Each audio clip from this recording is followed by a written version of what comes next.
Okey, hari ini cikgu nak sambung bab 6 iaitu tentang pergerakan manusia dan juga pertumbuhan manusia.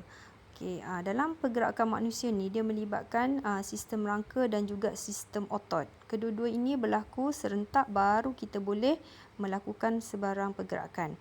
Okey, bila kita nak lakukan pergerakan, otot kita mestilah mengecut dan mengendur. Bila berlaku pengecutan dan pengenduran otot ni barulah pergerakan boleh dihasilkan. Dan kita punya otot ni dia berpasangan ya.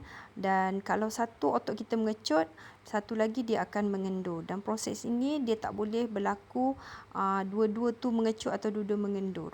Dan proses ni dipanggil berlaku secara berantagonis. Okey, nanti lepas ni kita akan bincang lebih detail lagi tentang fungsi otot ni. Okey, selain daripada tu, bila kita nak lakukan pergerakan, dia mesti melibatkan bahagian sendi. Kalau tak ada sendi, kita memang tak boleh lakukan pergerakan. Cuma sebelum tu kamu kena tahulah apakah maksud sendi. Sendi ni adalah bahagian pertemuan di antara dua tulang. Dan sendi ni pula ada dua jenis. Satu sendi bergerak, satu lagi adalah sendi yang tidak boleh bergerak. Okey, sendi yang tak boleh bergerak ni dalam manusia hanya tertumpu di bahagian tengkorak sahaja. Manakala sendi yang jenis boleh bergerak ni pula boleh dipecah kepada dua. Satu dipanggil sendi pergerakan separa, satu lagi dipanggil sendi pergerakan penuh. Okey, mula-mula kita tengok dulu sendi pergerakan penuh ataupun sendi yang mempunyai bahagian soket dan lesung ya. Dan dia selalunya terdapat di bahagian kita punya bahu dan juga di bahagian punggung. Kalau kamu tengok gambar rajah ni, ini adalah bahagian tulang peha kita ataupun dipanggil tulang femur. Dan yang bulat tu itu adalah bahagian pangkal atas tulang peha, tulang femur kita yang bercantum dengan kita punya tulang punggung ataupun tulang pelvis. Yang berwarna kebiru-biruan tu itu adalah kita punya tulang rawan ya. Sebab ni adalah sebagai alas kepada tulang peha kita. Okey, itu adalah contoh sendi lesung ataupun sendi yang boleh bergerak ke semua arah. Contohnya di bahagian peha kita lah. Dan juga lagi satu contoh adalah di bahagian bahu.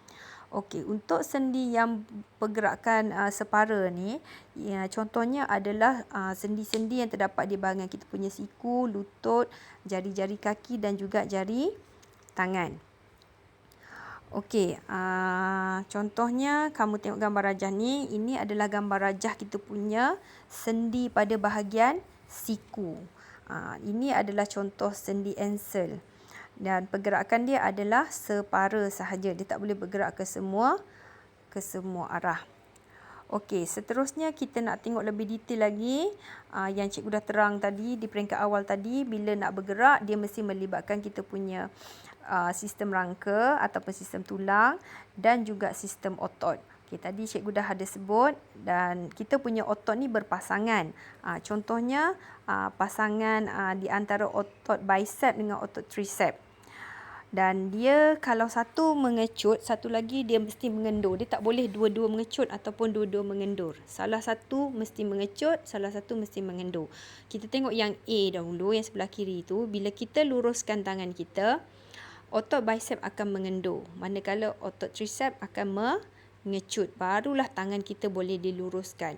Kalau kita nak bengkokkan lengan kita, bicep pula akan mengecut dan tricep pula akan mengendur. Proses ini berlaku secara berlawanan. Maknanya satu mengecut, satu lagi mengendur. Inilah yang dipanggil berfungsi secara berantagonis tadi. Okey, saya harap kamu fahamlah maksud berfungsi secara berantagonis ni. Okey, selain daripada tu, dalam pergerakan manusia juga dia melibatkan bahagian-bahagian lain seperti ligamen. Okey, ligamen ni adalah bahagian yang menghubungkan antara dua tulang. Dialah bahagian yang akan mengikat antara satu tulang dengan satu tulang yang lain. Okey, itu adalah bahagian ligamen. Okey, seterusnya dalam bahagian ni juga kamu kena tahu apakah itu tulang rawan.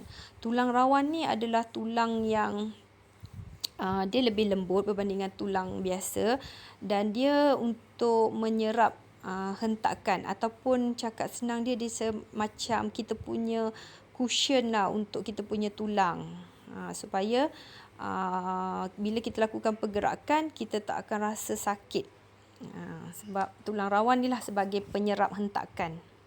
Okey, selain daripada tulang rawan, lagi satu bahagian yang kamu tahu adalah bahagian tendon. Okey, tendon ni adalah bahagian yang memastikan otot ataupun daging kita ni melekat pada bahagian tulang. Okey, itu adalah bahagian tendon.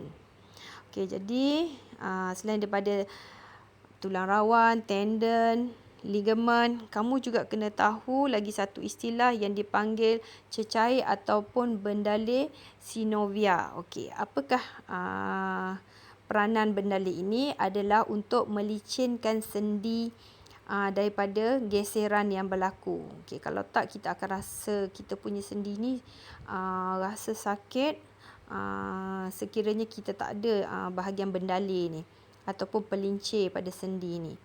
Okey, selain daripada sebagai pelincir kepada sendi, dia juga, cecair ni juga adalah sebagai pembekal nutrien pada kita punya tulang.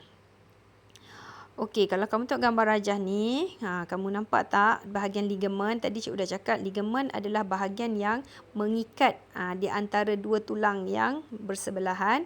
Manakala rawan pula adalah bahagian yang mengalas tulang kita supaya dia boleh menyerap hentakan.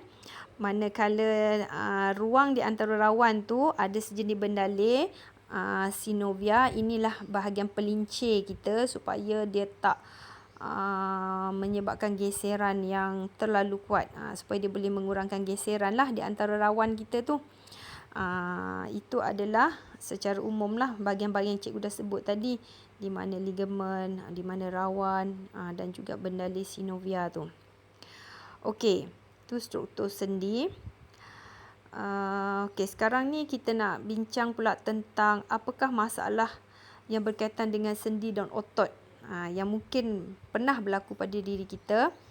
Okey, sekiranya kita melakukan aktiviti sukan lasak, kadang-kadang kita boleh cedera. Contohnya bila kita lakukan aktiviti lasak, kadang-kadang kita boleh mengalami kecederaan pada bahagian tendon. Tadi cikgu dah cakap tendon adalah bahagian yang melekatkan otot kita dengan tulang. Sekiranya bahagian ini terkoyak, itu boleh menyebabkan berlakunya kecederaan pada kita punya otot. Okey, selain daripada itu, masalah yang mungkin juga berlaku pada bahagian sistem rangka kita adalah sekiranya kita kurang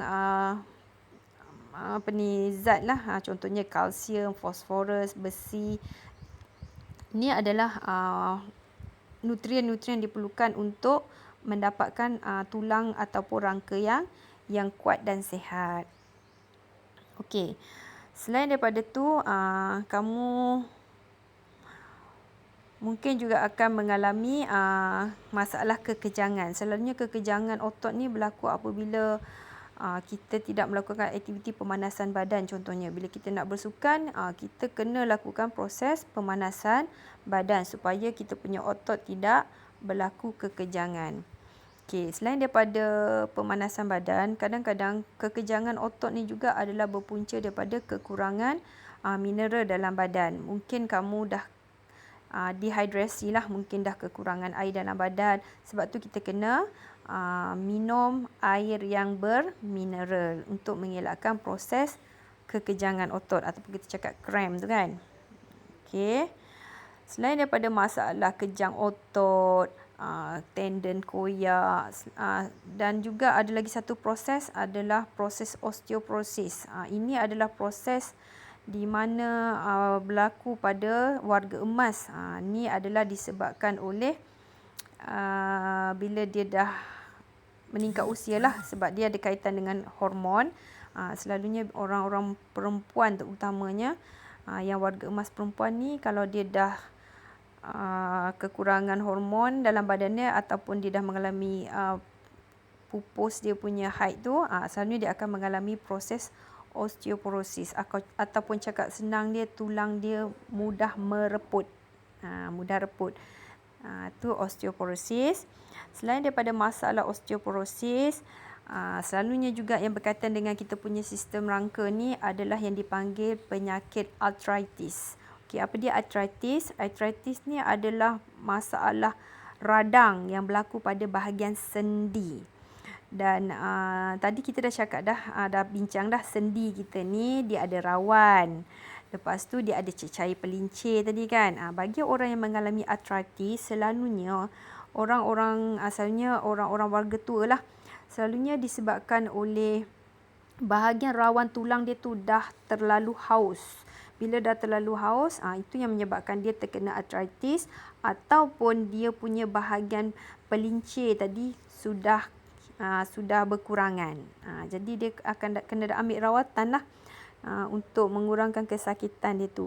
Selain daripada warga emas, sebenarnya orang yang mengalami masalah berat badan, berlebihan berat badan juga boleh terkena penyakit arthritis ni ya, sebab rawan dia akan mudah haus sebab dia tulang dia terpaksa menanggung beban yang berat lah daripada badan yang terlebih berat tu. Okey, itu adalah masalah-masalah berkaitan dengan sistem rangka lah, arthritis. Tadi cikgu dah cakap tentang osteoporosis dan juga kekejangan otot. Okey, seterusnya kita nak bincang pula tentang pertumbuhan manusia. Okey, cikgu rasa lepas ni cikgu akan sambung tentang pertumbuhan manusia.